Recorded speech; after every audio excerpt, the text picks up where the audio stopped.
अंतरिक्ष मलबा पर निबंध। अंतरिक्ष विज्ञान और प्रौद्योगिकी ने मानव जाति को असाधारण ऊंचाइयों तक पहुंचाया है।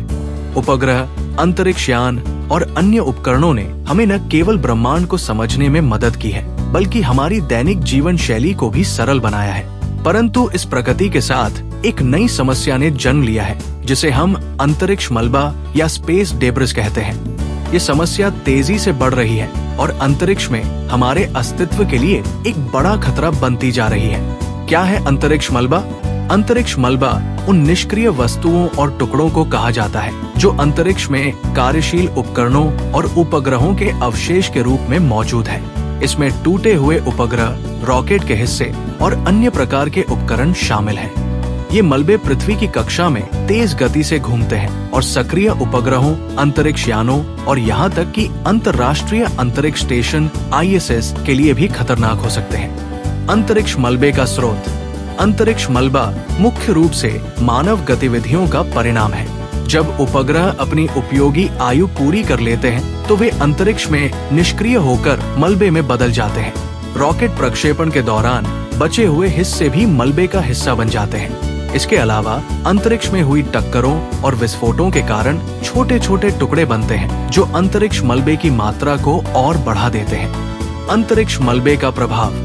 अंतरिक्ष मलबे के कारण कई प्रकार की समस्याएं उत्पन्न होती हैं। सबसे बड़ा खतरा ये है कि ये मलबे तेज गति से घूमते हैं, जिससे इनकी किसी भी कार्यशील उपग्रह या अंतरिक्ष यान से टकराने की संभावना बढ़ जाती है।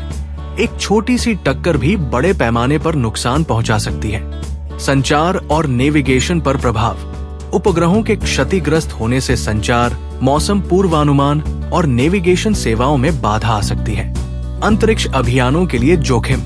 अंतर्राष्ट्रीय अंतरिक्ष स्टेशन ISS और अन्य अंतरिक्ष यानों को मलबे से बचाने के लिए बार बार उनकी कक्षा को बदलना पड़ता है, जिससे समय और संसाधन दोनों की बर्बादी होती है। केसलर सिंड्रोम।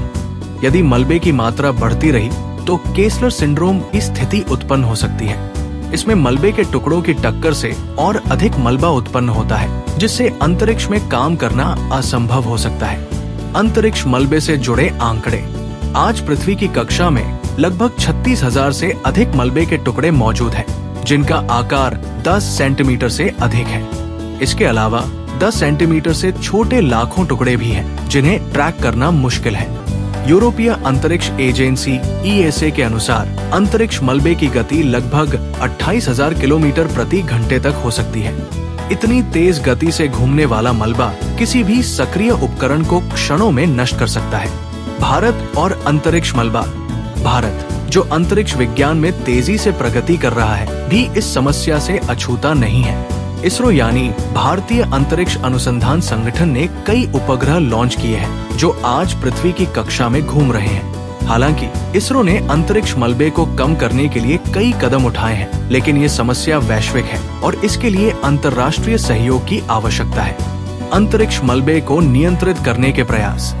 अंतरिक्ष मलबे की समस्या को हल करने के लिए कई अंतर्राष्ट्रीय प्रयास किए जा रहे हैं। विभिन्न अंतरिक्ष एजेंसियां जैसे नासा, यूरोपीय अंतरिक्ष एजेंसी और इसरो इस समस्या के समाधान के लिए नई तकनीकों का विकास कर रही है।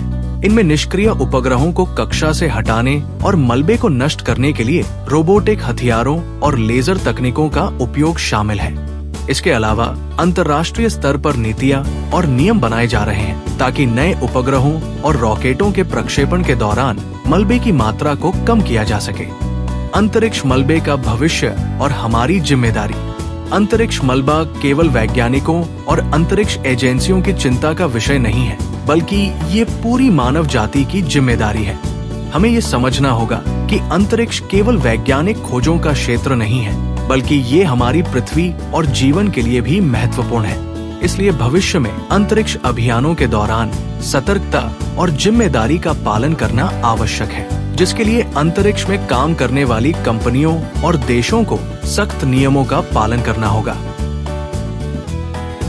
Like, comment and subscribe.